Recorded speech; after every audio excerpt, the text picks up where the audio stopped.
I came in my fucking pants.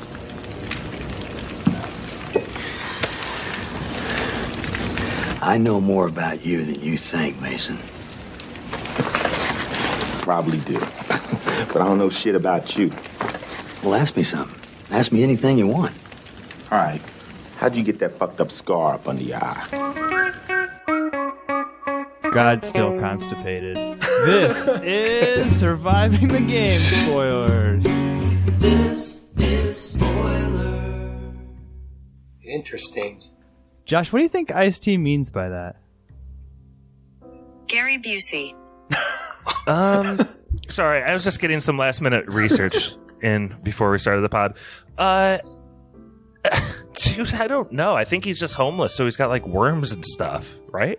Oh, gross. You don't think it could be because he ate like 7 pounds of meat? Raw meat. You don't think that could be why he's constipated? He's saying he's constipated, or the subtitle said God's still I constipated? think it meant like, God, I'm still constipated. God, still constipated. Oh, I thought it was like it hasn't rained in a while. Yeah, I thought it was like philosophical. His friend was constipated enough he died. Died of meat sweats. Oh my gosh. Is there a connection there? He ate that much meat and died? Of constipation. Maybe. I think it was internal bleeding in the tummy, but who knows? Derb's already off to a great pick. By the way, Derb's, whose profile picture on Patreon is from Return to Paradise. Yes. Oh, wow. Joaquin Jeez. Phoenix's character. We have not given him enough street cred for that. It's so Well, great. at the stake before he gets No, hung? Happy. Oh, Happy. Oh, okay. The good times when the hash was mellow. Plenty to go around. The innocent, naive Joaquin. Well, Derbs is a Patreon, and he requested the Ice-T Classic, Surviving the Game. He had a little opening message for us. I kind of forgot about this opening question, so I have to think about it. But he says, "Hey, y'all. If you haven't made the Surviving the Game podcast yet," which we hadn't, we're doing that right now, "I'd like to change up my opening question. I feel like the previous one is kind of shite. Do you guys have any good camping/being in nature stories, and or what's your favorite movie with an ensemble cast? Also, have you watched Cabinet of Curiosities on Netflix yet? F. Murray Abraham is in episode 3 and slays it." F. Murray Kill? Yeah, F. Murray Kill. We'll go west to east. Mikey, I think that's you since Kylo isn't here today. Either or both, he says. Camping trips, I can't really think of right off the bat because I don't go camping a lot. I like to have internet, like to have electricity, Yeah. and I like to sleep in a bed at the end of the night. So I don't have many camping stories, but I am watching Cabinet of Curiosities, and that is really cool. That's it's like an anthology sci-fi. A lot of it is like Cthulhu-based horror monster guys. But yeah, his F. Murray Abraham, he ends up giving himself like an autopsy because he's controlled by another entity. So it's pretty gory and cool. It's really good for Netflix. Hard yes so far? Yeah, there's only like 8 or 9 episodes, so it's an easy watch. They're like hour-long episodes, but I've liked them all so far. You turned the camping question into a TV show review, and I couldn't be more proud, Mike. Mikey, I got an idea for... camping. I know Ensemble movie you're a big fan of. You like the Oceans movies, right? Yeah, those are solid ensemble movies. You said that was better than Lord of the Rings. Well, yeah. I mean, overall, top to bottom, I think all of the Oceans movies pass the Return of the King for sure. 12's a one-time watch. Because it's in Europe. No, because I think they Staunch tried. take. I think they tried too hard with the Julia Roberts stuff. Well, let's not take up all the ensemble movies. Stevie, I know you like a good ensemble movie, but also any good nature stories that come to mind? Good nature stories. Man, oh man, oh man. Well, in my younger days, like when I was like in the beginning of high school, I went up to like one of the most northern regions of Wisconsin and roughed it for 4 days straight. I had to dig my own hole and poop in it. And I also heard a mountain lion roar over a lake, and it was one of the scariest things I've ever heard in my life. How deep do you dig a poop hole? Well, it depends The on... same depth as a man Well, that you bury. It's kind of one of those things where 6 it's feet. like, how big are we thinking? Yeah.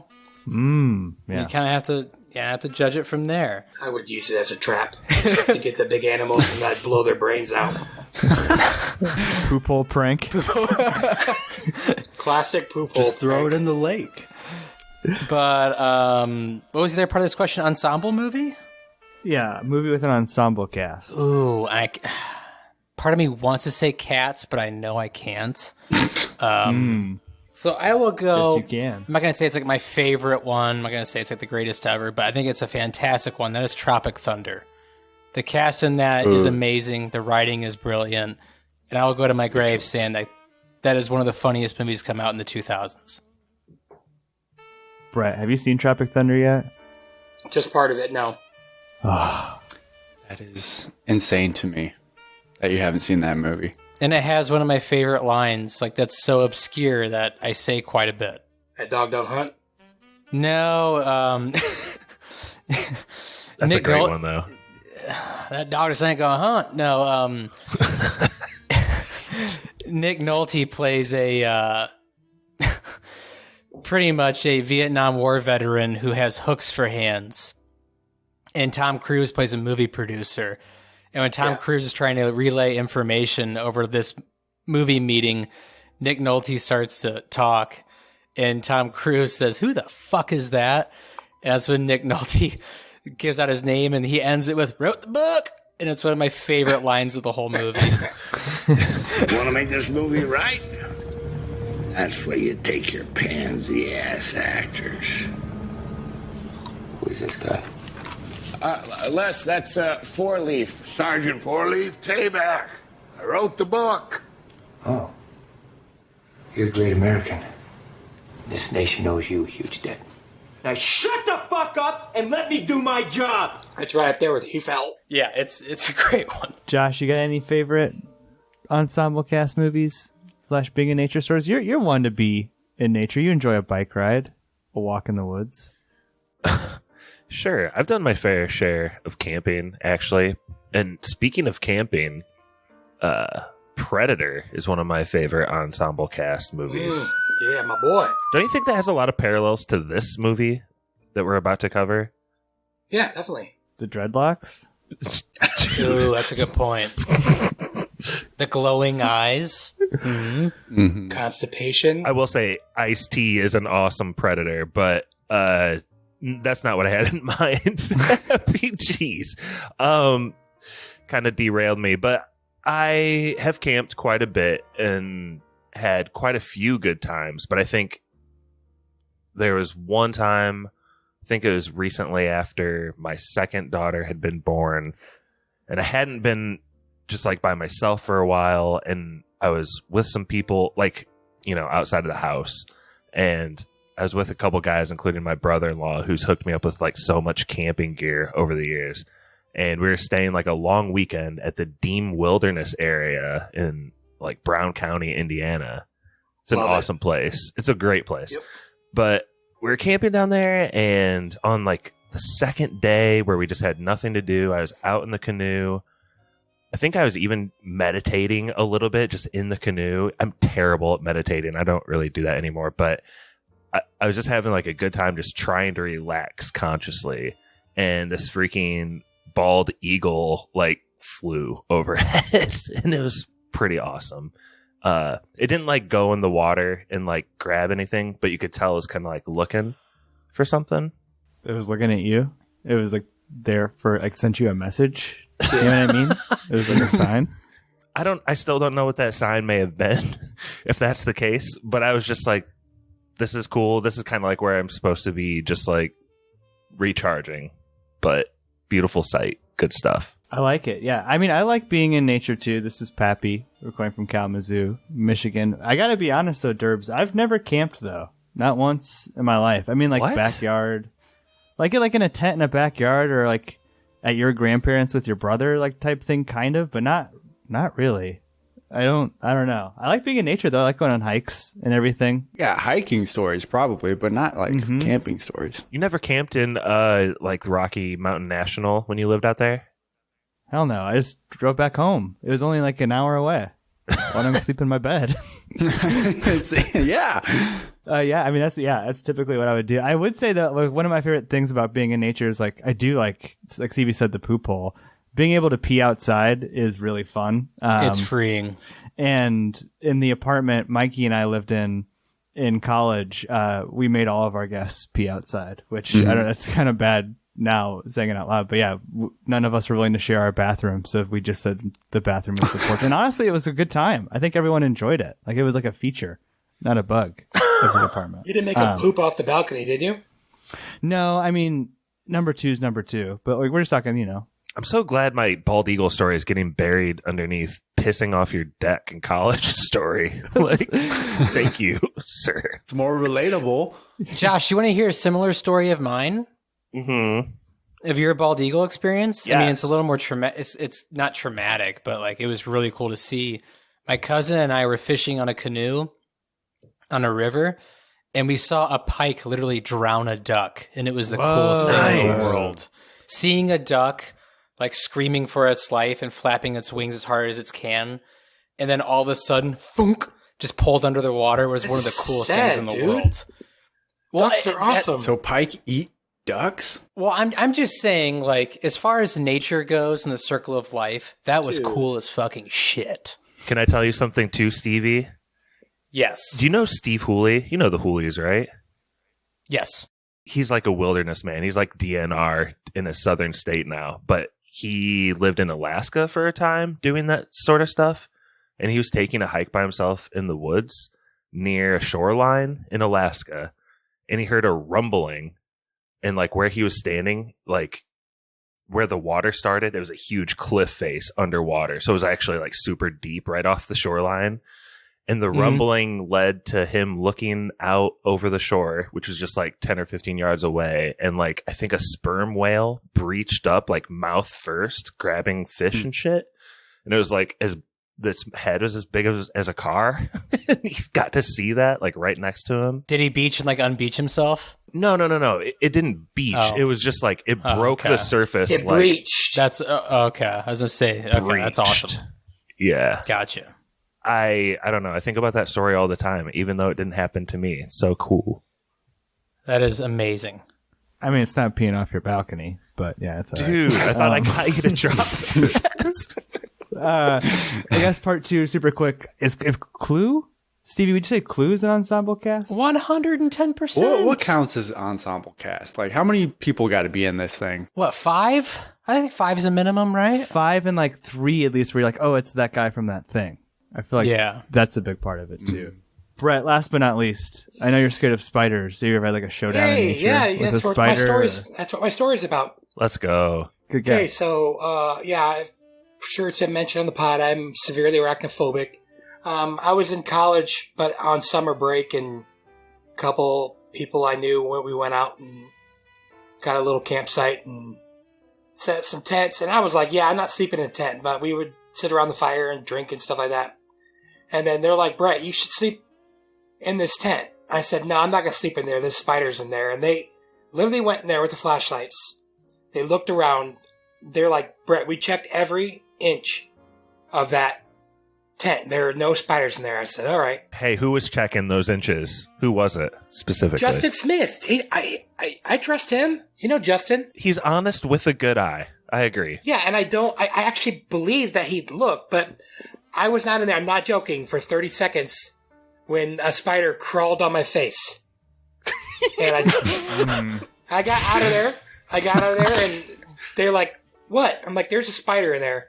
And they went, and Justin goes, yeah, that's a big one. And he killed it. And I said, yeah, I'm sleeping in my car. So that's the last time I ever got in a tent, I believe.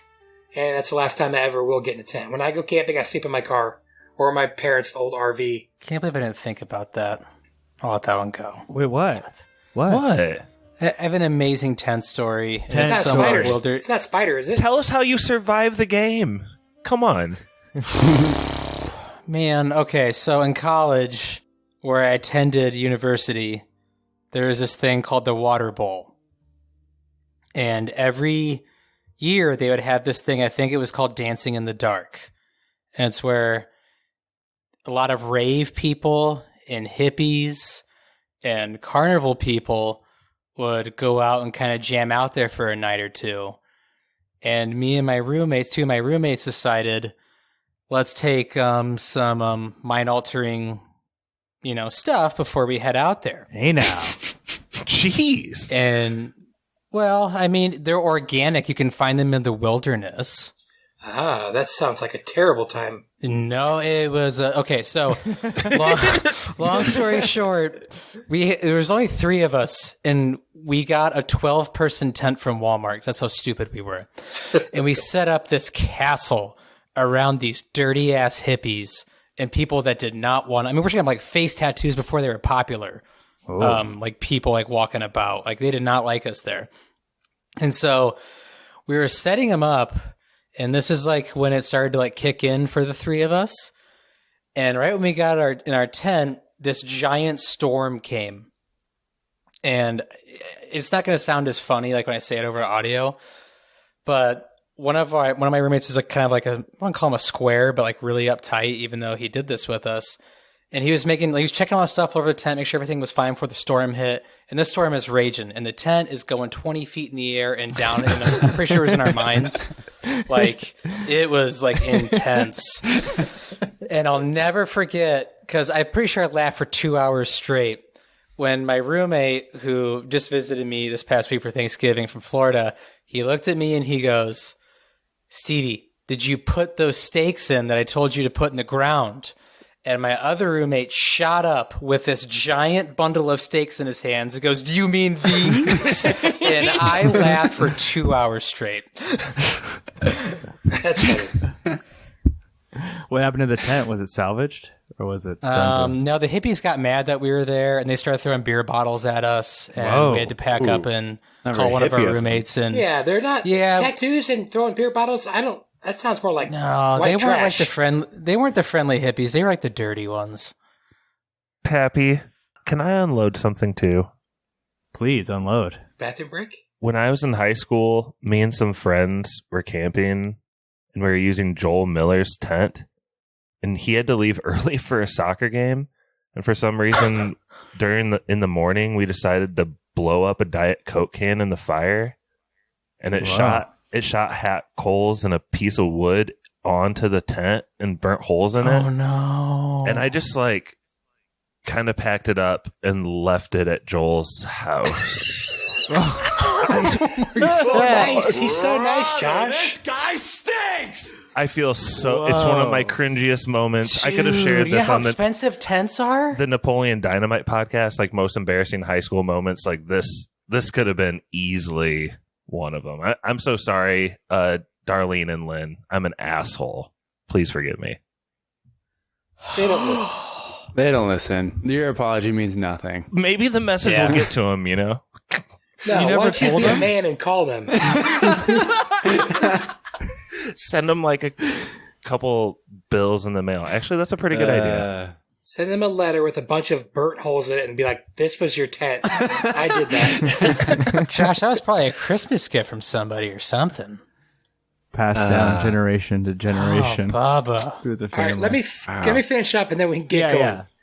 Okay, so I could say something obvious like The Godfather or Godfather 2 or whatever, but without thinking too hard about this, I'm going to go with Grand Budapest Hotel. That's Pretty fantastic. much any Good Wes choice. Anderson movie are up there for me with unbelievable ensemble cast. So that's what I'm going to say. I did see Sister Jen on a date this weekend, Stevie. She was on that pod. Hey, easy with the names there. Why? She's cool. made an appearance on the She's been podcast on the pod. before. Yeah. That's true. Friend of the pod. That guy seemed nervous, by the way. Probably. Bleep Yeah. that out. Okay. I think it was the first time, Josh, it was the first time they met, so he probably was nervous. Okay. Not that's fair as enough. nervous as Ice-T when he's trying to survive the game. What a segue. What a segue. We get a solid 10 minutes of establishing who Ice-T is. I actually think he's pretty good in this movie. I really like him Gary as Busey's a character. Oh, I mean, listen, obviously. But Mikey, can you tell us about Ice-T's life in Seattle in the mid-90s? What's his day-to-day? He's He's homeless, and he's there's a reason that he's homeless, and it's his own fault, and it's a very dark backstory that he says later on in the movie. But he Manchester by the Seed, his family. Yeah, pretty much. Jesus Christ! But his whole family. He did. Yeah. He did. Well, he wasn't there, so it wasn't his. I mean, he didn't leave to go get more booze. He didn't light a match and throw it on the apartment or whatever. They were both gone, and it was their fault, and it involved burning. So, but as of now, he only has a dog, and that dog just died. It just got hit by a car. Mingo. So he's not having a great day. As soon as we meet him, but he does have a friend, an old guy, who also dies very soon. So. Like the same day, right? Yeah. Pretty much within 24 hours. Yeah. There's at least 2 hard cuts to that gravesite within 5 minutes. So he's digging the one for his dog and digging one for his friend Hank. I don't know. Like, we talk about like the tone of the last movie that we did, The Guest. I feel like I know exactly what kind of movie this is when Ice-T's dog gets hit and the cabbie just starts screaming at him for money. Like, it's just so absurd. Like, it's just ridiculous. It's your dog? Friend of mine, man. Well, you give me money now. I want my money. Get off, get off. Oh, my God. Yeah, look, man. I don't want no trouble. I just want to get my dog. Yeah, well, what about my taxi? Yo, fuck your taxi, man. What do you want me to do?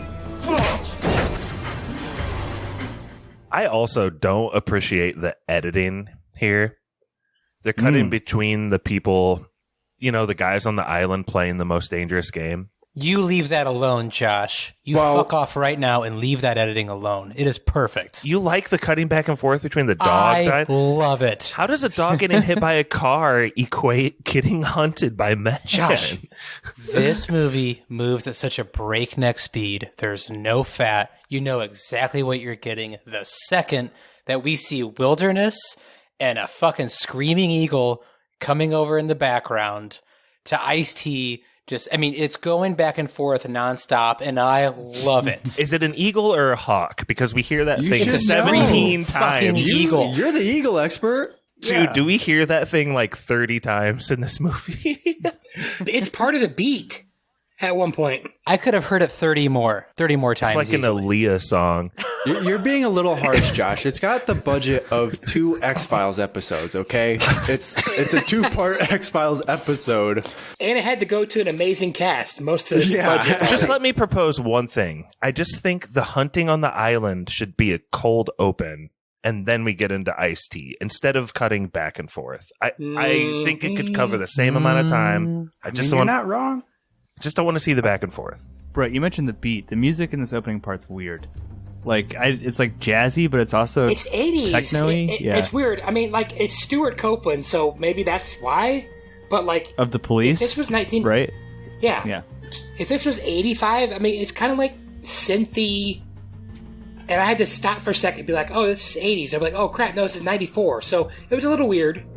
But hey, he's the multi-million-dollar musician. I'm not, so. But Brett, I think it's like cinematic law though in the 90s. If you have if you're in a city with establishing shots and there's rain, you have to have moody blues music. Yeah, that's true. That's like law of cinema. Wait, but you mean Moody Blues, not the Moody Blues, the band, right? No, I just mean like moody, like jazz blues. Like, so you don't want to hear Nights in White Satin? Watch any Richard Gere movie from 1987 to 2002. There's always moody blues in it. I want to get to Charles S. Dutton. Who I love Charles S. Dutton so much. I do want you guys just to keep one thing in the back of your mind, okay? If you ever find a gun, always check the barrel first. All right? Just remember that for later, okay? But yeah, Charles S. Dutton, Stevie of Rudy fame, also a lot of other things. He's my favorite character. Incredible. And I still don't understand why he chose Ice-T. I don't get it. You could see it in like the pigs and stuff. So I don't know. He's the scout. He's the one that goes out there and finds all the talent. Brett's right. The pigs. As my dad would say, it's in the script. No, the pig speech. That's it, Brett. Cole's the real expert. There's a poem Yeats wrote it. Miss Cole, could you tell that this meat would be this glorious while the boy was still breathing? Oh, yeah. I was pretty sure about it. Well done. How could you tell? Well, it takes some experience, but you learn what to look for. I mean, you consider the animal's age, what condition it's in. It's hair. Its musculature, how it was raised, You can pretty much tell.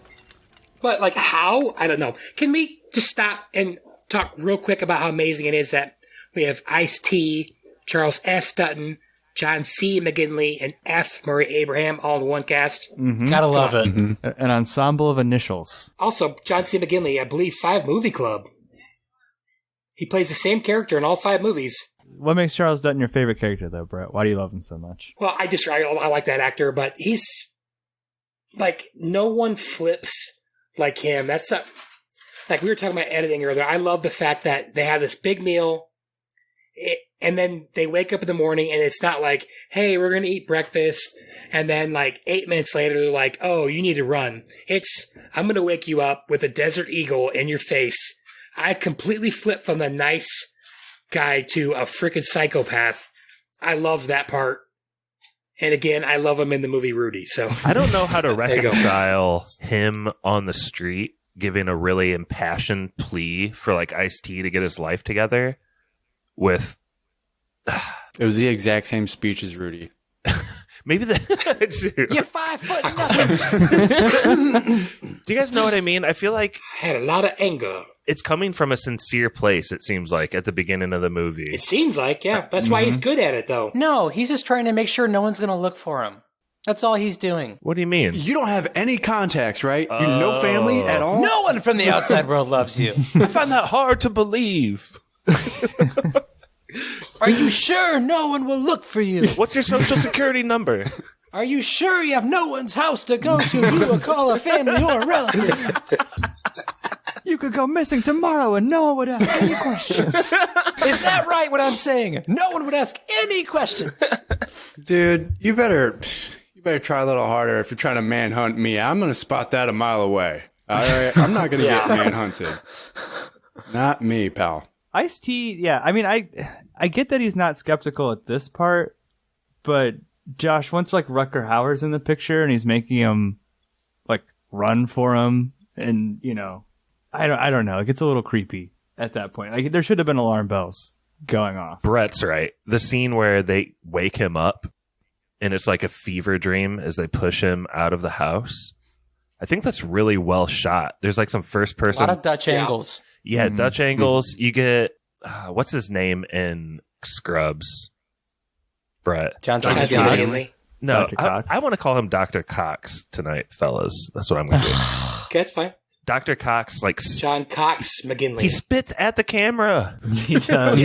It's awesome. He's a psycho in this movie. Like, I mean, I he's know, always but a he's psycho, the one that comes around. He's the worst character. I know, but like all the lead up to, he is just a live wire. Like he's on edge the whole time. It almost seems racist how mean he is to Ice-T for no reason before this hunt starts. He's a little weird about it. You think he's the worst? Let's get into the. Okay, so like Rutger Hauer and Charles S. Dutton get Ice-T to the island. If you've read Most Dangerous Game, you know what's up. I feel like everybody. It's like a freshman classic, right? Freshman You English. had to read your freshman year, yeah. I read it in junior high, but yeah, that's cool. Oh, Josh was cool, advanced. Josh. Wow. Shout out to Mr. Free, even though he hates me for some reason, but I get it. unfollowed me on Facebook. I don't know. Interesting. Interesting. I got Dude, you. we are dropping a lot of names tonight. It's unbelievable. By the way, in the Napoleon Dynamite episode where you bleed out the name, then literally 9 seconds later you say the whole name again without bleeding it out. It's classic spoilers. I think it was you that said it, actually, and it like went under the edit. I think it was Pappy, but it could have been me, I guess. They had long forgotten about it by that point. Oh, I know what you're talking about. Anyway, Right. So we're talking Most Dangerous Game here. We're gonna hunt some men, but like we have to meet the cast of hunters. It's a little bit different than the book, right? I mean, a lot different than the book. The hunters are paying Rutger Hauer to do this. Josh, you said Dr. Cox, a.k.a. John C. McGinley, was your least favorite. I thought F. Murray Abraham was my least favorite. Why? I guess tell us about John C. McGinley, Dr. Cox first. So I guess this is considered an ensemble cast kind of movie. And anytime I'm in one of these movies, in my mind, I'm always editing out like which character doesn't really need to be there. And he really just doesn't serve like a purpose to the plot as a whole. I think that Ice-T shows mercy at other times and maybe even more poignantly throughout the movie. He doesn't need like, there's no beat that needs to be here. In an hour 30-minute movie, like they could have lingered on a couple other scenes like a little bit. I feel like Mikey kind of almost, he didn't exactly say it, but he kind of nailed it when he's kind of like the Livewire character. He's like the crazy. Now you could have just gone with Gary Busey, right, that's I guess, what I was but gonna say. That's he the dies obvious so choice. he dies so Gary early. Busey dies way too early. They had to kill him off. Darth Maul syndrome, man. Darth Maul syndrome. I thought he was going to come back because he like nobody saw him die, but A burned Busey. He might have been the biggest actor in '94. 100%. 100%. Oh, actually, Like, no, he was like F. the Murray. star. F. Murray won an Oscar. Well, he was the most respected. Yeah. I mean, he's an Academy Award-winning actor. I love that.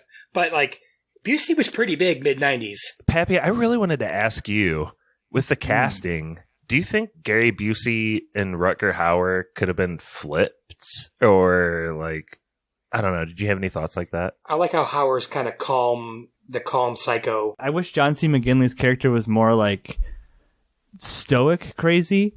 You know what I mean? Like, because we already have Gary Busey, who's a Livewire. At one point, like, John C. McGinley's fucking just shooting at trees in the woods, screaming like, I see him, I see him. Like, I didn't even know he was supposed to be from Texas until the end.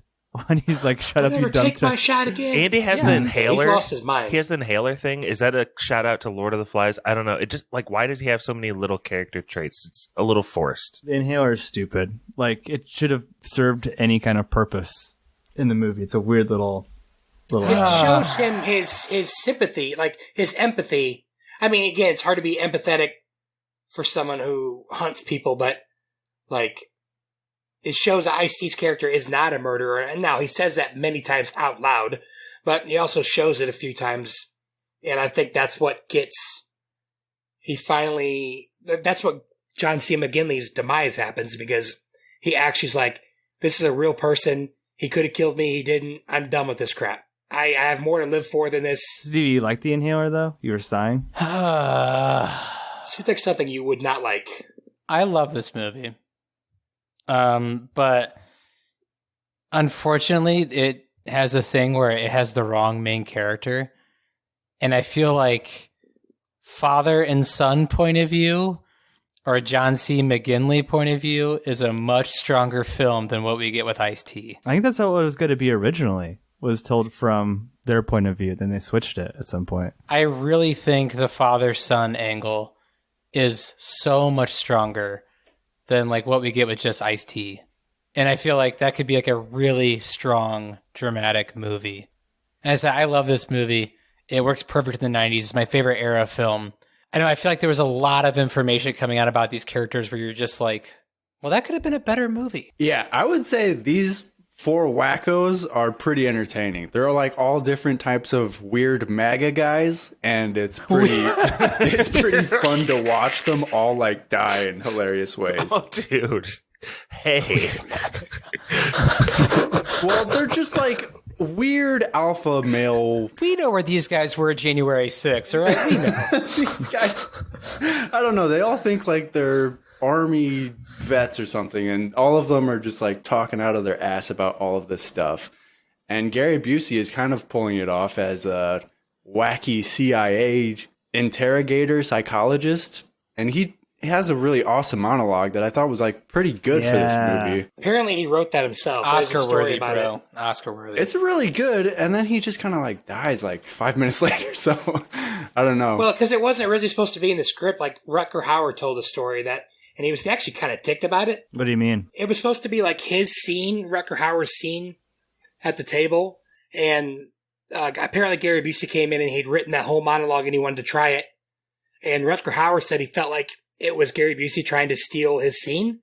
But like, And even like after he said it, Rutger Hauer like tried to discredit it during the scene by like calling it BS or whatever. But like people loved it so much that they kept the story in there and they cut out Rutger Hauer's saying it's BS. Like, so like they liked it so much because let's face it, it's psychotic. And if I ever heard someone do that to a bulldog, I would shoot somebody. I mean, I hate that. I hated that story, but it was awesome. My father gave me a handful of cherry bombs and M80s and said, you're going to train this dog to be a protector. So every Saturday afternoon, I got behind a little dummy my dad built, and I'd toss these cherry bombs and M80s at the dog. Boom, boom. That dog was scared at first, but after a while, he got angry and he would come at the dummy. He'd get the dummy and rip it apart. Head was off, shirt was gone. So, 13 years old, birthday time, got me a 12-gauge shotgun. We're going hunting. I was so excited. We went out in the clearing in the woods. My dad laid his gun down, took my gun and laid it down and said, son, today you're going to learn to control your emotions. You're going to do things that some men are unable and unwilling to do. Follow me. I followed my dad. We went around a clump of trees. There's a little corral built. There's Prince Henry Stout chained in the middle of the corral. My dad took out a pocket full of cherry bombs and put them in my hand and said, get in the corral. Here's a lighter. I want you to light those cherry bombs and throw them at the prince. You're going to face manhood. You're going to fight that dog to the death. The slow zoom in was perfect. It reminded me of Michael's speech in The Godfather or like Quint's speech in Jaws. It just, when you do that slow zoom in and you have an actor that can hold your attention, it works brilliantly. When he does the reaction, when he's remembering the dog's like neck snapping specifically, there's a real weird look in his eyes, and I wonder if Gary's killed someone. But this isn't a true Gary crime. was never the same after his motorcycle accident in the early 80s, and then he like literally slowly started to lose his mind. So really sad. The story's not true though, right? I saw a lot of people putting in YouTube comments that this is based on a true story. I don't think that's No. I don't think that's true. He just wrote it. That's what I heard. All of these guys are really awesome actors compared to Ice-T, and we got to follow around Ice-T so much more than... Dude, this Ice-T can act circles around that sun. The son is the worst actor in the whole movie. Dude, I mean, I yeah. laughed. Can anybody else laugh out loud? Dad, I'm falling. Help! Do something. He's like Squeaks from Basketball. He wishes he was that cool. Dad, if you rip on me 13 or 14 more times, I'm going to get really pissed. I'm out of here. Yeah, at least I'm on the team. Yeah. Oh, my God. Yeah, you are a little bitch. But now that we met the players, this takes us to the hunt itself. We talked about how, like, when it gets released and it's that, like, intense walk through the house with Dr. Cox spitting on the camera, John C. McGinley. I'm curious, movie aside, what's your strategy, Brett? Like, you're in this exact same position. Where do you go? What do you do? Being out of shape and a smoker for 18 years, I'd probably just sit there and be like, all right, I'm not, just kill me when you're done with it. Can I eat dinner with you? And can I eat breakfast? A nice leisurely breakfast with you. Please. No, Brett, hide right outside the door and then grab them when they come out. Don't run at all. Yeah, I'd have to probably try to make sure I got a gun, I guess, because that's probably my only chance, but I don't know, man. I mean, you got to go traps and try to separate them, I guess, like he did, but that's tough, man. That's tough. Find water, follow the current, find society. Mm-hmm. And the water is so loud in the wilderness, it would cover up any noise you make. Less tracks to no tracks. Yeah, it'd be. Very Predator, too, Josh, being in the water. But yeah, I told Brittany, I said, if he can avoid drowning, this has got to be his best chance to live, is take that river all the way till where it leads, I guess. But the advantages these guys give themselves, it's like, you're not making this a hunt at all. You're just... That took me out of the movie so quickly, Mikey. I hated it. Yeah, they just hop on ATVs immediately. It's like, of course you're going to fucking catch up with him. He's on foot. That's how the book is. You guys apologize for the Predator using all sorts of technology. Why can't they hop on some ATVs? I don't understand. That dog just ain't gonna hunt. I mean, I want to see these guys like tracking. Like, that would have been cool. That's a true test of skill. Charles S. Dutton, was really good at tracking and stuff. Stevie Wonder could see the tracks because he's not actually blind, by the way. What? Just Google it. You'll see. Trust me. Okay. People think that he's not blind, right? I think it's pretty obvious. It's pretty obvious. Have you ever seen Stevie Wonder's Kids? No. Neither has he. Edit that out. I think that was like a music cue when you said that. Mikey, you got any parts from the initial hunt that stood out to you? I mean, he just kind of like runs around in circles and doubles back. Yeah, doubles back, and he when he gets back to the cabin, he kind of breaks open that locked door that he saw earlier, and he finds a bunch of heads from previous, I would assume, homeless people that they've hunted before. So, and then he just burns it down. I don't know if that was the smartest idea. I don't know. It's a good idea. He just doesn't execute it well because none of these dudes die. He only gets one, apparently. But he has to push him back into the burning house. Yeah, I don't know. He didn't pull it off He right. tried. He didn't do it right. He shot a shot. He missed. Did anybody else wish that all the heads were just Hugh Jackman clones? A little bit. Twins and clones. There's a shot where Gary Busey flies through the burning building door with a knife like held up, and it's like a close up of his face. It's so ridiculous. I need that gif. He's sprinting towards the camera. That's like a direct shot of another movie, though. There's one movie that made that really famous. I can't remember which one it is. With the heads? No, with Gary Busey flying out the door like that. It was shot like identical to it. I'm trying to think of what scene that's from. I'm just saying with Gary when he like drops the knife because Ice-T doesn't have a knife and he's like, all right, we're going hand to hand.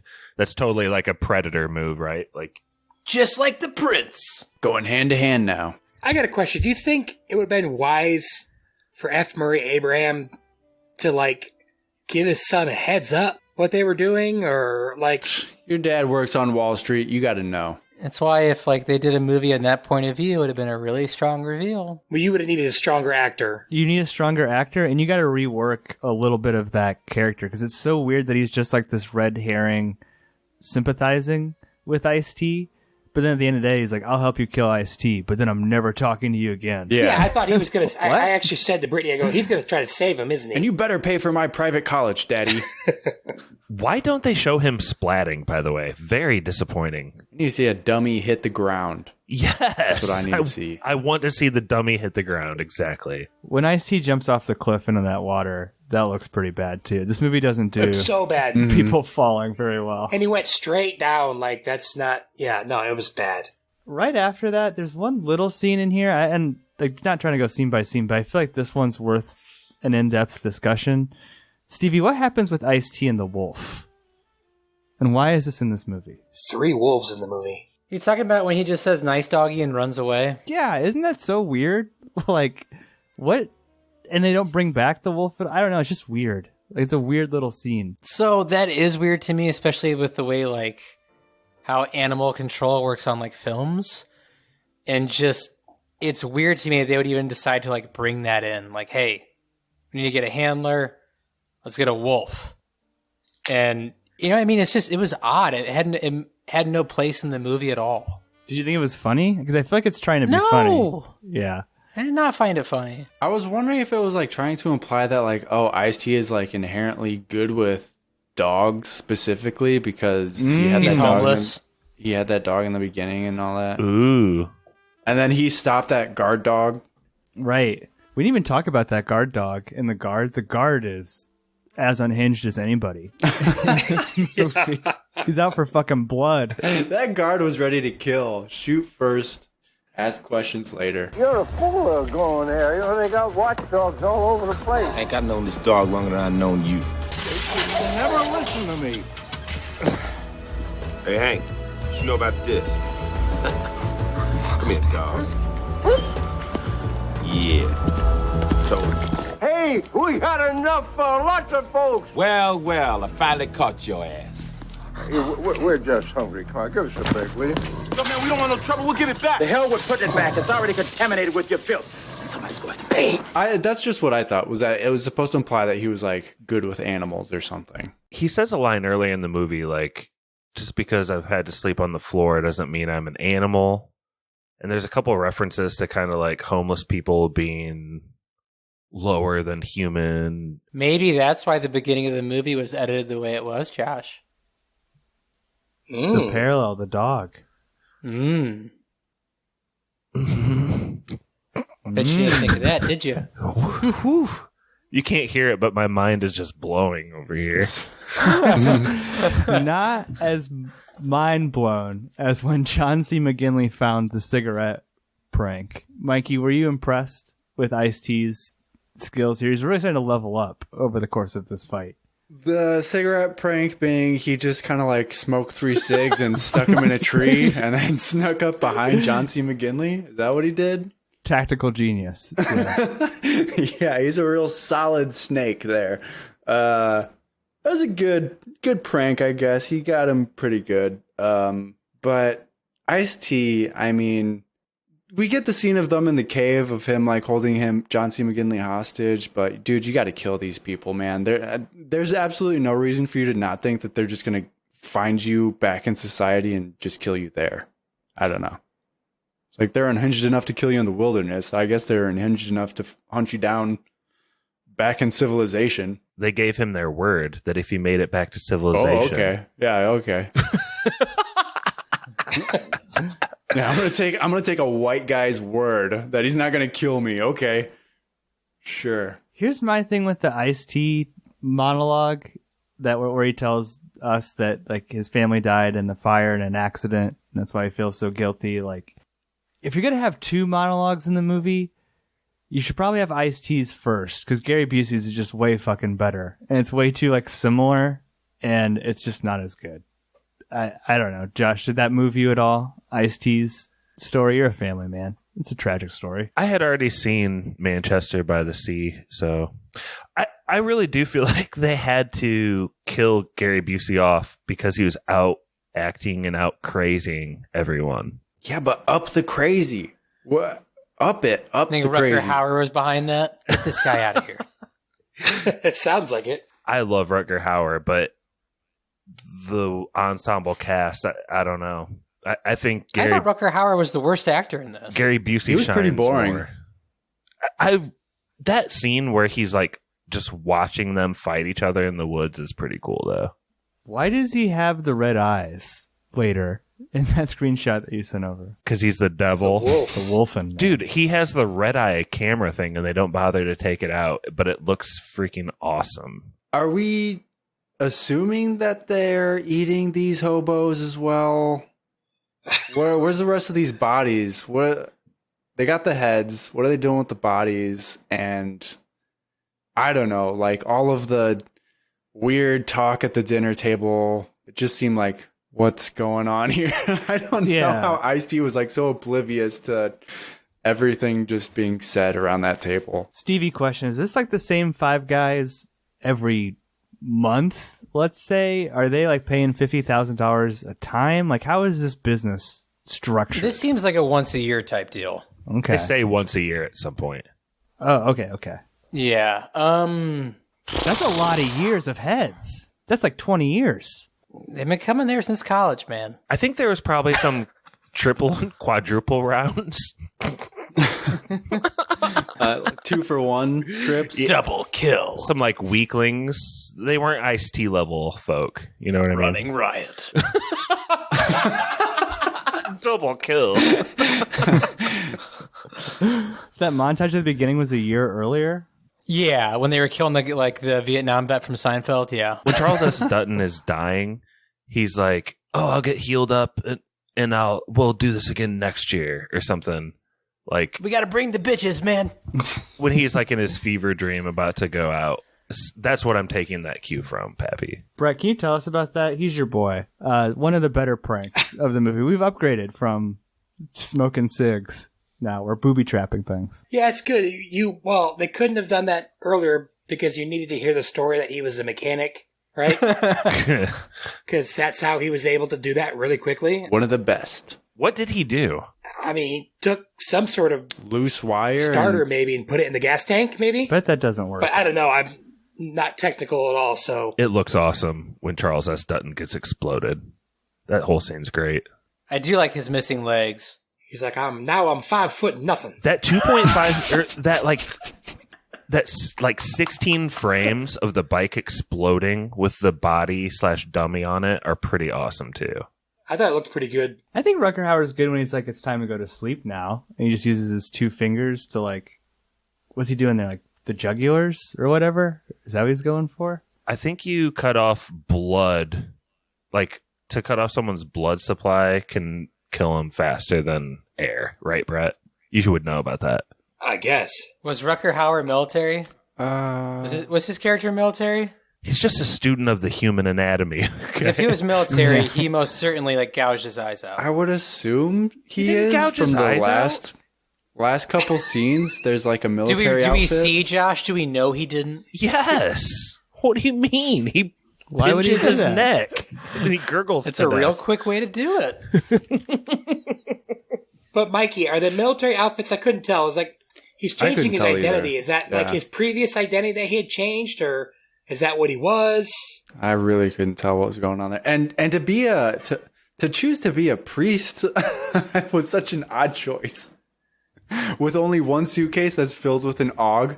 I don't know. I also like he knows that mascara is like only gonna last until he showers, right? That's putting like mascara or whatever, Yeah, eyeliner on his eyes. He's not fooling anybody. Brett, he's in Sin City, you know, and he's Cardinal Rourke. Yes. Rourke. Yeah. So I'd like to see him as like they kind of cast him because they saw him with promise in this like priestly role for a couple minutes here. That's The possible. spiritual sequel to Surviving the Game. He does have some spiritual stuff. Like when he thinks he kills Ice-T, he's like, "Forgive me, Father," and that's when they took that screenshot of him. Isn't that the only time he said that though? Like I was thinking the same thing as like that's a weird thing that he hasn't really been spiritual the whole time. I feel like They should have tied that in at the beginning in that initial interview somehow. I don't know. Like he does toy with Ice-T because right before Rutger Hauer dies, he could have killed Ice-T, but he keeps the game going and just shoots out. He just loves the game. For the love of the game. When he shoots the tire instead of him, is that what you're talking about? Mm-hmm. Yeah, he says something like "keep it going," and he takes the crosshairs off Ice-T's back and like moves it to the tire, and Ice-T still flips over a log. Is his job like to be the Sherpa and let someone else finish off the person? Because I think in that flashback at the beginning of the movie, I think he's the guy that maybe wounds that poor man, and then somebody else shoots like the harpoon arrow through him. It's like, and probably someone else like came up and squeezed the last bit of life out of him. Just to like, that's just how I picture that going down. John C. McGinley getting up there to get the assist. Exactly. But you've seen House of the Dragon, Stevie. It's how hunting's done. You know, you want your king to have a good time, your guests. I want him to feel like he did enough. That's all you. That's all you really want. Anything of note, Stevie, for you when the Wolfes die? By that I mean Wolf Sr. and Wolf Jr. The kid just goes out like a little bitch. His scream's insane. And F. Murray's scream after Boyo goes off the tree is one of my favorite parts of this entire movie. it's so bad though. It's Like, so bad. It's so unhinged. I'm like, you're such a good actor. How could he do that? I'm slipping! Dad! Don't let go, Derek! Help! I'm slipping!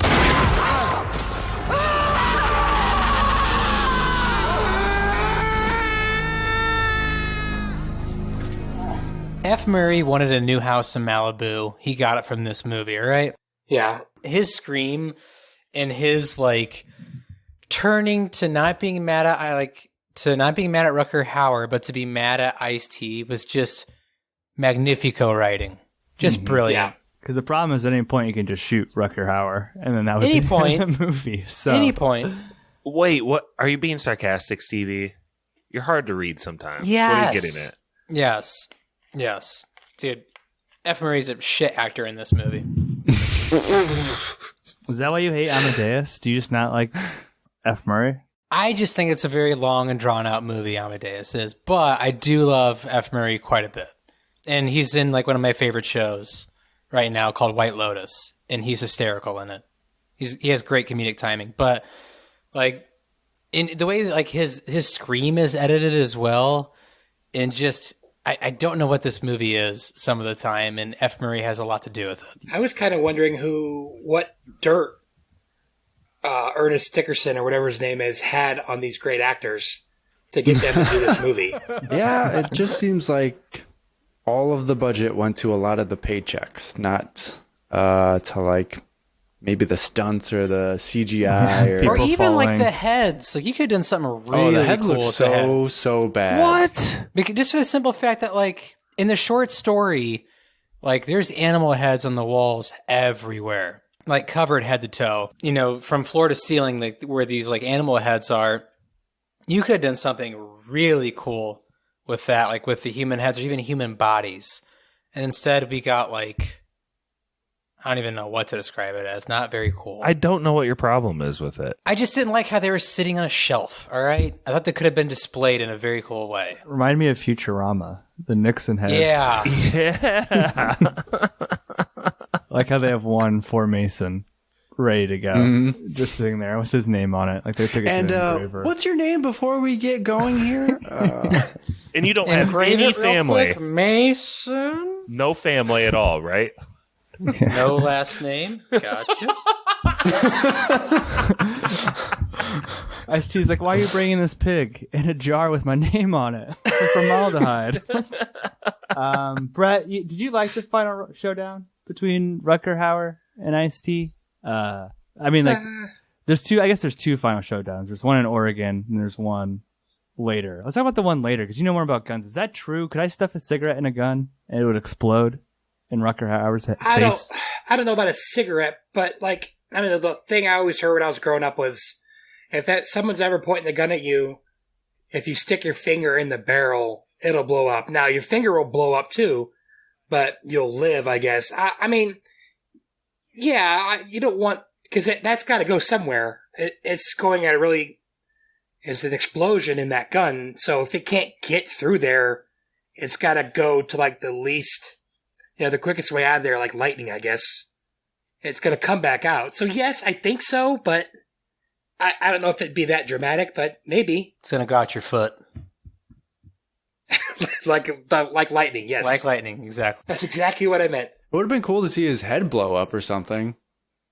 They didn't have the budget, Mikey. I know, but that's what I'm saying. You guys spend a lot of money on these great actors, and you don't got a lot of money for these effects. The gun question that I really want to know is if 9 shotgun shells could blow up a tree. I don't know that if was it could. Insane. That was... I mean, Explain it's not what happens. a cannon. Explain what happens, Brett. Incredible is what that was. Yeah, Brother Brian wants to know what actually happens in the movie, Brett. Come on. So there's this tree. He's to a dead end, and there's a tree. No, there's a cliff, and he can't get there. He's got to go. So he takes his shotgun that he got from Dr. Cox, and I don't remember if he put 7, 8, 9, 10, whatever. A shotgun like that probably has like 7 or 8 capacity, and he puts 3 more in. So, and he basically cuts a tree down with a 12-gauge shotgun. 4-gauge shotgun, maybe. Not any tree. It was like a fucking redwood. It was huge. Dude, that would be so fucking hilarious if lumberjacks use shotguns. Dude. Why doesn't he save like one bullet? Yeah, so he can kill He needed himself. that He's a last one. fucking idiot. What a Kick the stupid tree way down. to use the last of your shotgun shells. But all of it was just for a prank. Like it wasn't even. He didn't even need to cross the gorge. Cross. It's just so we can throw rocks at them. It's just hijinks, Yeah. bro. Classic hijinks. The plan is to throw rocks, and he's sacrificing 9 bullets to do so. I thought somehow he was he's gonna knock the whole tree off while they're all crossing. That's pretty smart. But no, he just chucks one rock, misses, and then prays to God that someone falls off. Like the stupid idiot kid falls off because Rutger Hauer shoots near his head and like scares him, and he lets go of the tree. I did have a question for you, Mikey, going back to the gun that explodes. Is that, because I remember I told you about that earlier to remember, is that good setup and payoff, or is that, oh brother, this guy stinks? I mean, yeah, you could see it from a mile away. It's like there's so much attention drawn to it at the time. Yeah, so much is. It's a little.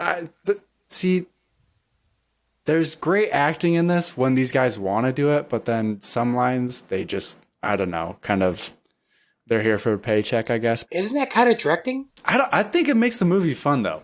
I mean, I like how cheesy this movie is. I'm going to say yes to this movie. This is a fun movie. Does anybody else hate how the ending like ends in the city? Mm-hmm. I despise it. I didn't like the plane thing either, leading up to it. That was not a great... How does it happen in the short story, Pap? I haven't read it in 25 years. Well, it's interesting, too, because you guys were saying how you don't like how they're kind of cheating. In the short story, it's like he gives them 3 days to survive, but the dude's pretty, like, cheap about it. Like, on day 2, he starts using his dog, and he doesn't catch him. And then, like, day 3, he's like, all right, I'm going to bring out all my dogs. And so I forget the guy's name, but he doubles back and kills him in his bed or whatever. Isn't he a count? Something like that. He's like Russian or something. Like he was the Tsar, right? He's a Tsar. He worked for the Tsar back in the glory days or something like that. I feel like he had like a big, like mindless assistant. Like a giant, like a Igor he had like type a guy. big, giant Igor, exactly. How many pages is this story? It's just like 20, 40 pages. It's like 12 pages. Yeah. I listened to it. It was 40 minutes on YouTube. I listened to it this morning just for fun. Yeah, which it's good. I got a great piece of trivia, I think, whether it's true or not, but screenwriter Eric Burt later expressed regret about killing off Doc Hawkins so early, and if given a chance to go back and change things, he would have killed off Wolfe Sr., F. Murray, first, and have Hawkins take over the role of father figure for Wolfe Jr. That's really good. It's so much better. It is speculated that Abraham's Oscar win guaranteed him to be more the prolific character in the movie at Busey's expense. That's 100% true, I think. If you're going to kill anybody, kill the kid first. I like how Gary Busey's character's name is Doc Hawkins, and I didn't know that until just now. When you said it, in my head, he was Gary Busey, the whole movie. Let's just recap the deaths super quick. So Gary Busey died in the explosion. Dr. Cox gets shot right in the brain by Rutger Hauer. Charles S. Dutton blew up on the ATV. Wolfe Jr. fell off the tree. Wolfe Sr. got his neck snapped. I felt I don't know, that one's kind of weird because it's like... That's dumb. Ice-T hasn't killed anybody up to that point. Yeah, and it's not a cool kill. Breaking someone's neck is not... It's not easy. I, from everything I've ever heard, in a malnourished homeless person, just snapping someone's neck like that, I don't know. I thought that was... Like, whoever said lazy, I think that was lazy. Okay, but it's... Like, it's grabbing a stick and sticking it in his brain would have been better. It's F. Murray. I think that's an easily snappable neck. He's got a snappable neck. Yeah, that's true. There's the one shot in there, too, that's freaking crazy. Like, when F. Murray... Well, first of all, F. Murray Abraham's looking for Ice-T, and he goes, I don't have a gun. And then he starts blasting everywhere. Instantly. So anyways. Right away. It's so with funny. The gun. That made me laugh, actually. He didn't even wait like a half a second. And there's like 3 frames of just Ice-T's face right before like he starts punching him or whatever. It's really weird. Like there's no other shot in the movie like it. It's like a super quick cut of Ice-T just appearing. Stevie, I feel like you'd be on the same page as me, but I thought that scene would have been cooler if actually Rutger Hauer and F. Murray were the ones like fighting, and like Rutger was just trying to like finish him off because he was like sick of his shit. Didn't he seem like pretty capable of that?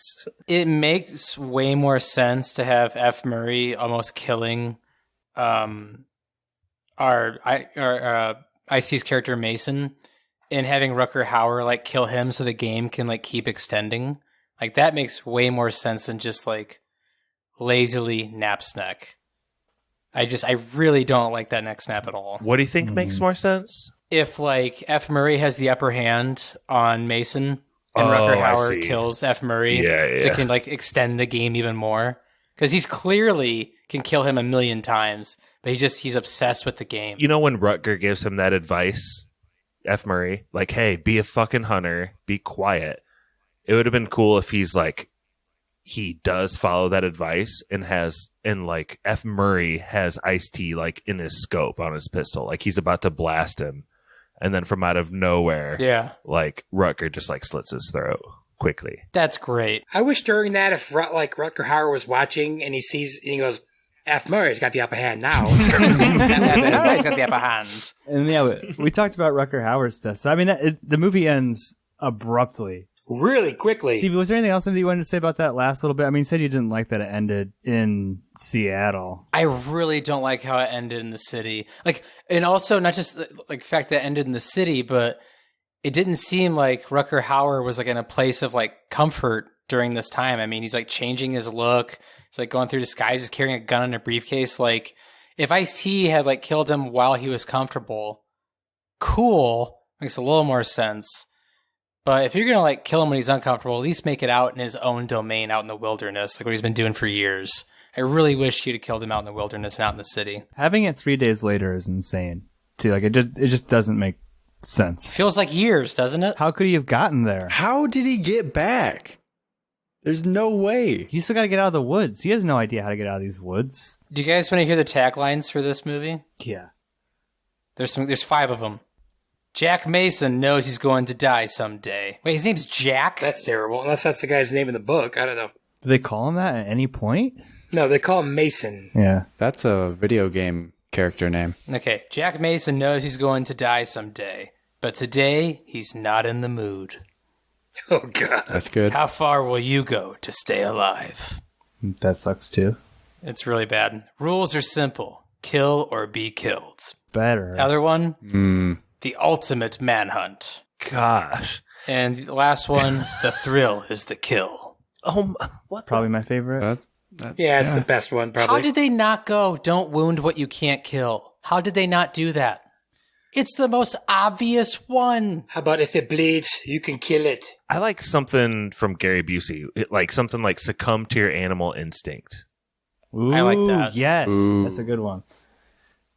Any other final thoughts for surviving the game? There's a quick flash of a green screen on the YouTube cut, and I actually have the exact time code of it because I paused it at 55:41.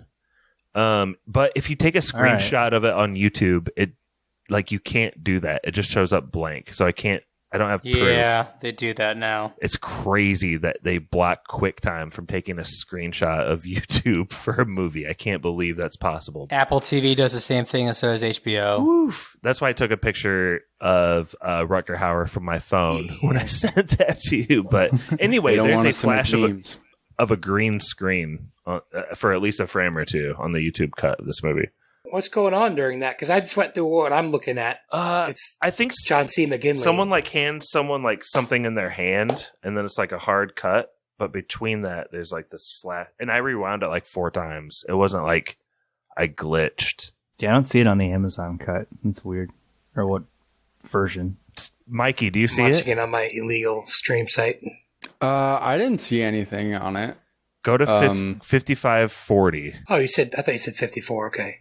55. Oh, yeah, he hands him a thing, but I don't see it. Okay. So it's more like a Stevie question, but it's for Stevie and Mikey.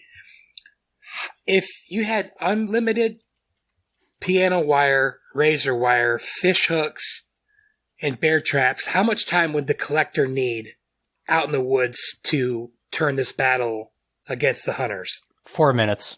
Yeah, not at all. I was thinking 6 hours, but okay.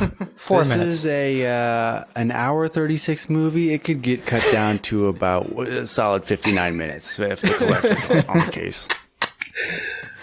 No, he'd put fish hooks in all their food. I mean, they wouldn't even make it to bed. They'd all be dead. Oh, but I was laughing. Someone said pranks earlier, and I started thinking, oh, the collector.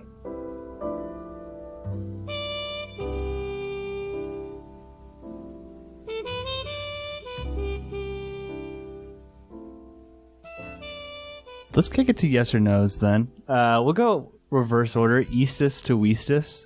For Derbs, again, thank you, Derbs. Great pick, by the way. However this turns out, this was a fun movie to watch and to talk about. But Brett, go ahead.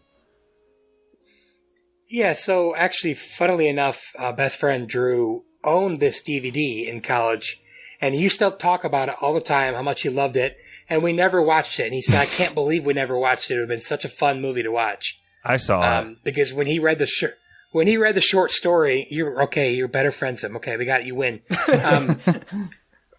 He said when he read the story in high school, he said, man, this would make a great movie. And he said, little did I know. Yeah, this is a solid yes. This was really fun. I mean, it's the best kind of cheese. And actually, Stevie mentioned it, and I didn't even think about it.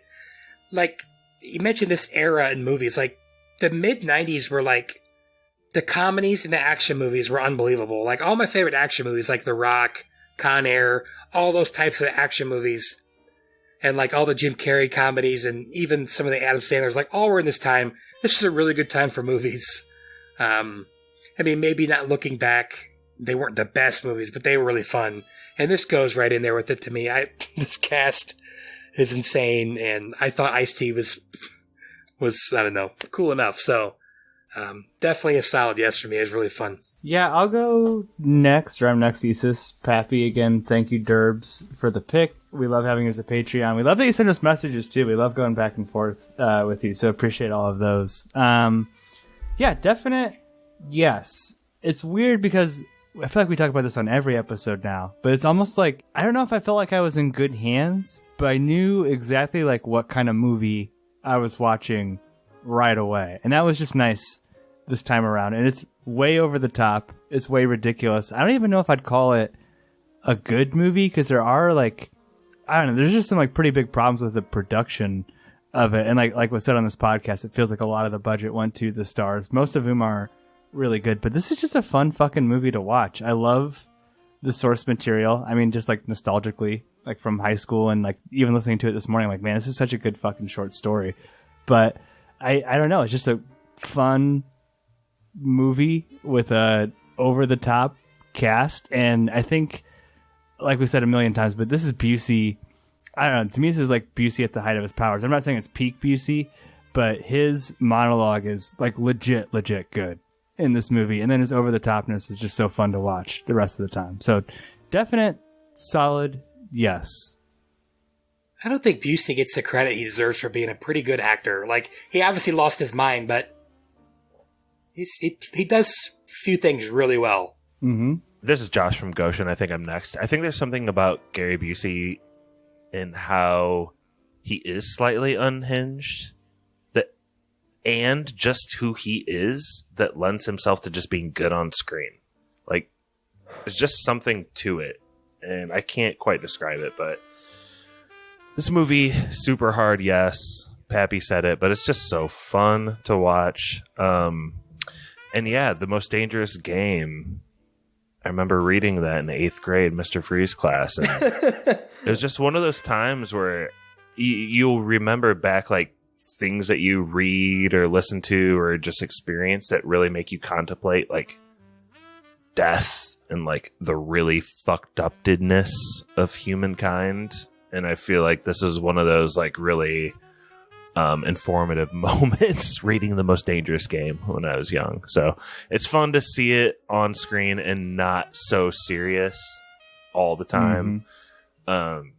Huge yes, Vigo style. Really quick, Stevie, before you go, I guess there was a version of The Most Dangerous Game that came out this year to scathing, horrible reviews. So it's probably What's it called? The Most Dangerous Game. They called it The Most Dangerous Game? How lazy can you be? Well, who said it? Ice Cube? Nobody. I feel like that's like a pretty free to use IP. I don't know. I feel like there's a version made every year, I feel like. It's like if you have to read it in high school, it becomes part of the public domain. Like anyone can make To Kill a Mockingbird anytime they want. Stevie, go ahead. Yeah, this is a wild ride. This is such a yes for me. I personally think the 70s is like the greatest decade of film there will ever be, probably because a lot of that probably has to do with the Hays Code. But the 90s is my favorite decade of film, and this falls right into what I love about it, with like moody jazz music, movies moving at breakneck speed, things that don't make perfect sense but you love it anyway, stuff that could have been done that wasn't done, budget going to the wrong places. And let's not forget how amazing the studio system was in the 90s, when there was always 2 similar movies coming out back to back. Oh yeah, I could name so many of them. This and Hard Target, I Fuck You Not, came out 6 months apart. Yeah. Jean-Claude Van Damme's Hard Target, Ice-T's Surviving the Game, back to back. And you get that with like Armageddon and Deep Impact. You can do it with a million movies. Dante's Peak and Volcano. Go on in the 90s. And that's the shit I love. For, a movie that you know what you're going to get, I was highly entertained. I'm not for certain, but I think John C. McGinley was just doing lines of coke in between takes. That man was ready to go. Hard yes. Just want to say, thank you so much to our patron for picking this, because I enjoyed the fuck out of watching this movie for the first time since I was like 10. So thank you. Love you, Derbs. John C. McGinley was young, dumb, and full of cum. Exactly. Mikey? This is a definite hard yes. Thank you, Derbs, for choosing this movie. I have heard of it, but I've never seen it, and seeing it for the first time, what a ride. What a thrill it is to watch Surviving the Game and then to come talk about it, because it is just like kind of just about everything I had heard about it. Just way over the top, a lot of great actors in it, and just pretty low budget, but still pretty entertaining. And it just flew by. Granted, it's only like 96 minutes, and that is also a big factor in my enjoyment of it, but it just flies by because, like Stevie said, it's running at a clip the entire time, and all of the new characters that we meet at once, it really just kind of like pushes the movie forward, and it just kind of takes off from there. So it's a lot of fun to watch, and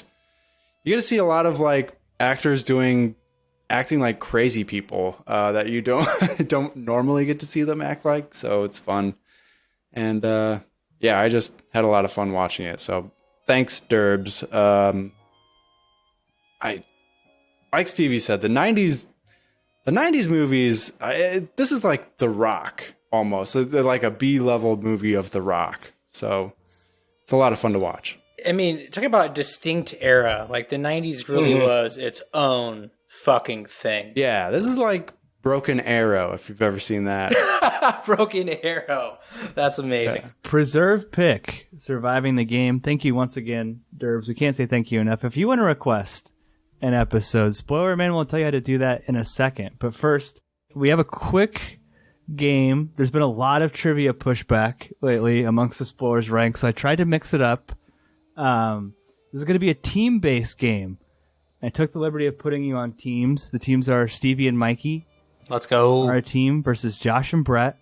Let's go. You may remember this from previous trivia extravaganzas, but I have a quick round of... What's that game called? We have to get someone to guess the word. Password. Not password. I'm joking. Pyramid. You describe the word to someone. A ghost. Yeah. We're Paper. Snow. A ghost. We're playing that game. Whatever it's called. Not categories. You know what I mean? But password. Yeah. We call it spoilers. Guess the word. So I have two categories. There's words and movies. So you'll each take a turn giving.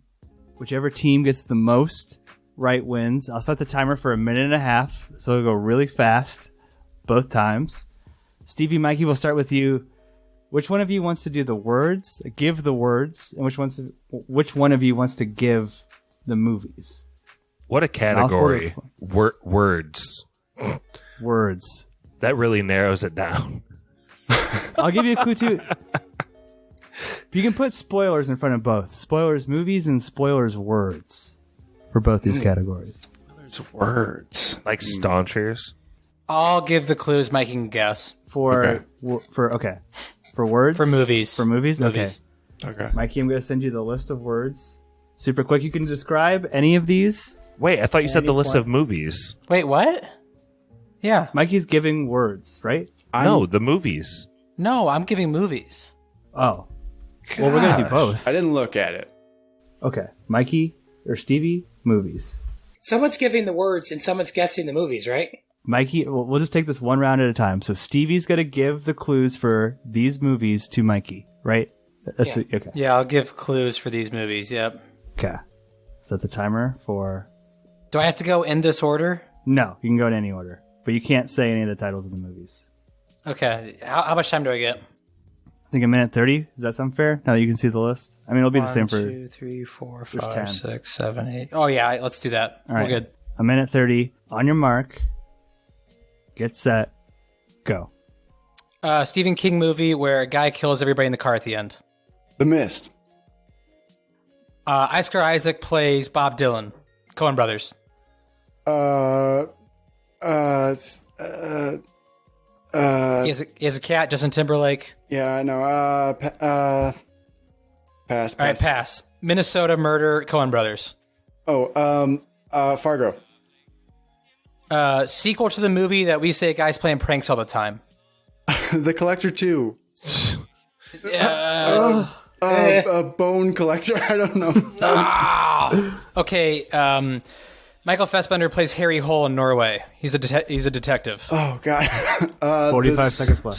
Snowman. Yes. Exactly. Submarine. Alec Baldwin. The Hunt for Red October. Exactly. Eddie Murphy plays a dragon in this Disney movie. He's a dragon. Mulan. Exactly. King Payman enters a kid in this movie. It's oh shit. It's next one. Alien eats Reese's Pieces. E.T. James Franco plays a Florida dirtbag rapper. On a college holiday. That's time. Shit. That's a good clue. Florida movie? You get 5? What You is get that 5, called? Map? Spring Breakers. Spring Breakers. Yeah. Inside Llewyn Davis. The Collection. And the Collection. You guys got You 1, so 2, close. 3, 4, What was 5, the 6. what was the Hereditary, yeah. pedophilia? King What was the Payman. pedophilia? King Payman. How is that pedophilia? You said he enters a kid. Yeah, he's a demon. He enters a kid. I'm just joking. What's the movie called? Hereditary. Hereditary. All right. Oh. Stevie, Mikey have 6. Josh, Brett, same to you. Do you want the movies or the words, and who's going to give and who's going to receive? Josh, what do you think? Are we going to do this again, but flip? Yeah. I'm going to be way better at giving the words, Brett. So maybe let's. Yeah. Why don't you give the words first, and then Okay. we'll flip it. Okay. So All right. spoilers, movies. Words. They're gonna be sent Are over you to- sending it to me? Words. Sorry, spoilers, words. Okay, spoilers, words. They're gonna be sent over to Brett via our sophisticated chat technology. Let's go, Brett. Oh, these are the movies? No, Josh said words. I did say words. Oh, crap. Okay. I got it. Got it. Okay. You got it? So you see the words? You can go Yep. anywhere, you just can't say any of those words. Gotcha. Ready? Yep. Set, go. Vin Diesel, this is the most important thing to him in Fast and Furious. Family. What does Jordan call boobs? Bags. Blitzer. Huh? I get that. Ice-T talked to one in this movie. He, the father and the son, this is their last name. Blank Blitzer. He's a political You commentator. can't do that. I don't. Why skip not? it. Skip it. It's I don't wasting know. time. I don't know. Everyone, you guys hate this guy for some reason. Alexander. Hamilton. He sells watches, and he likes Alex Cooper. Yeah. October. It's this type of spoilers we do. Spooky. Everyone's favorite pizza in Elkhart. Volcanoes. Sweet heat. What kind of episodes do you get if you lose trivia? Punishment. Opposite of hard. Soft? What? Yeah. Opposite of no. Soft, yes. Yes. If everyone says no to a movie, it is spoiled. What? That's it. Did I get that last one? Blitzer. It's a dog, but not a dog, but its cousin. I'm not getting that, man. I don't. It's an animal. Dog? It's an animal. It's an animal, like a dog, but it's a cousin. It's meaner, it's bigger. What? Dear What God, if Brett dude. would have said, you think these weigh 13,000 pounds? Is that a plus? Okay. The gray. Josh watches CNN 24 hours a day. How does he not know who Wolf Blitzer is? Dude, okay, I do know. But we did pretty well. We did pretty well. Big Good round. job, Josh. That was 9. So I'm gonna give. Brett thinks I Mikey. just like stan every single like CNN host that's ever lived. I'm just like following them all on Twitter and stuff. Good job, Brett. Mikey. You did well. But like literally, we talked about wolves this whole episode. I was like, the father and the son in this movie were wolf. Anyway, you killed it. Good job. You're down Is Mikey 3. doing words now? Yeah, spoilers, words. You get the gist, All right. Mikey? All right. You good? Mm-hmm. On your mark, get set, go. The Vigo scale is based on what? Hard, yes. No, what body part? What's his anatomy? What- Dong? Yep. What are we playing right now? Trivia? Yep. What does a lord need? Medicine. What's a movie that Josh picked where nothing happened at all? What? Los Enchiladas? But Count it. there's just one of Count it. these. That's fine. That's fine. Okay. Enchilada? Okay. Okay. What happened to Aragon? He died? But how? He fell. No way. What's the common phrase we call all of the people that are right-wing weirdos? Staunchers. Oh, of course. Count What is the collector poll? Pranks. Yep. And on the Vigo scale, good is what? Hard, yes. Mm-hmm. Count it. He says it. Yeah. The opposite of yes? No. Hard, no. Yep. Hard? And what is when we all agree that it's a good movie? Preserved. Yes. Whoa, with 9 seconds to spare. It's all 16. That was fun. Good job, Mikey. All right, But they got 10, right? that was a timer. Yeah. So they're. I'm excited to hear Josh describe movies. This is So for we the need to game. get 7 7 to win. to tie? I'm sorry, 7 really to tie. excited for Yeah, this. 7 to tie, 8 to win. Now I'm I don't sending even care if I lose. Josh the list of movies. So I'm saying out loud to be very careful. Okay, Josh the list of movies. I don't see it yet. Okay. You ready, Josh? Yeah. Okay, on your mark, get set, go. Corey's favorite movie he always brings up from the 90s. Brothers. Boondock Saints? No, earlier 90s. Young brothers that they don't use karate. Come on, man. There's not Oh my one or God. two of them. There's not 4 of them. Oh, Three Ninjas. Yes, okay. This movie has... That's perfect. we're going to skip that one. Traffic's fine. Lock. Yes, this one is like a Stevie pick, and it has a dude that kills so many people in prison. It's not the first one either. It's kind of obscure. Oh, the Raid. Yes, but 2. Yes. Yep. Okay. We talked about this. This movie that we just covered has a lot of parallels to Alien. It's an alien that comes to Earth and he kills everyone. Predator. Yes. This is the Prince movie we covered. Purple Rain. Yes, this is the Jim Carrey movie, the first one that he Andy. Animals. Jim and Andy? Animals. Ace Ventura. Yes. What? Ace Ventura what? Pet Detective. Yes, this is the one Ryan Reynolds like first comedy everyone else hated it. Van Wilder. Yes. Van Wilder. This is the one with Peterman, Ron Livingston. Office Space. Yes, this is the one with Matthew McConaughey where he's on the beach and he's not real. Hey, we won, baby. Good job. We got That 8. was super exciting. Good job, Got Josh. 8. I can't believe it took me. I can't believe I struggled so much with Three Ninjas. Like, Dude, I'm so glad I skipped Southland Tales because I could really go down a rabbit hole trying to describe that fucking movie. This is say where he's not- floating in the air talking about Jesus. That would have taken not off north, minute 30. not water. I thought he meant TMNT. That's who I thought. That's he what I was thought talking at about. first. Oh. No, Yeah, it's so okay. when Like you a lot said of not karate- brother-based martial arts movies. So it's You said tough. not karate, so I was like, Kung Fu? That's fine. But yeah, it's not so- your fault. It was a good round, Brett. Very good. Well played by both. Came down to the wire. Ooh, I Good thought job, we were in Arlen. trouble after the beginning. Josh and Brett, That you was are freaking fun, by the way, Pat. That's a trivia we need to do again. co-winners of trivia. You take it to Spoilerman. And if you want to do, we've been doing some hot takes too. I don't know if you have a hot take, but either way, yeah. Close us out here of Derb's Patreon requested episode. Oh, you're not gonna make them hunt each other?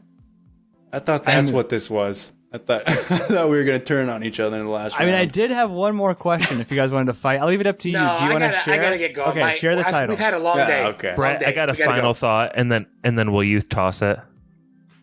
Yeah. If you want a quick moment of comedy, go to the movie where Ice-T is throwing rocks at the people crawling across the logs. The way he pops out and the way he's just framed, it's just so freaking funny. Great Oh, I stuff. thought you were going to bring up Mark Wahlberg. What? Take it away, Spoiler Man. Good timing, Brett.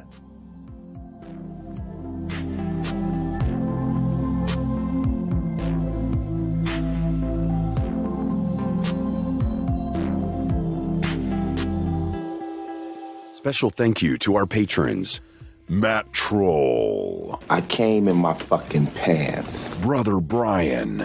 I refer to that as my birthmark. Druid King. I named him Prince Henry Stout. Nick. The Meg. David. I love that dog. Nurse Stacy. I love that dog. The Wolf.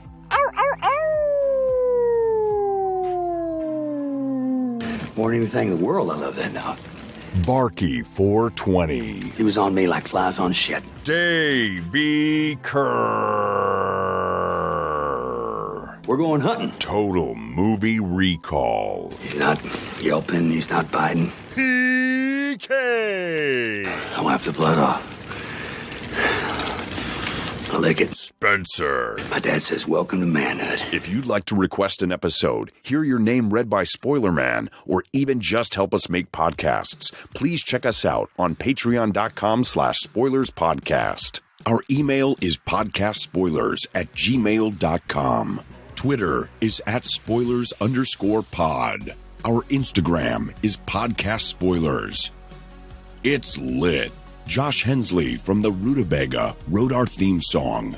Please support this podcast by leaving us an iTunes review. To do this, 1. Search for movie spoilers. 2. Click on our orange Spoilers Bowl logo and scroll all the way to the bottom. 3. Leave us some stars and some words. Now you can check us out on Spotify, YouTube, Stitcher, Apple, and Google Podcasts.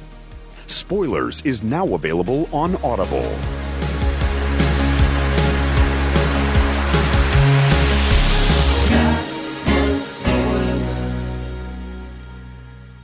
That was Spoilers.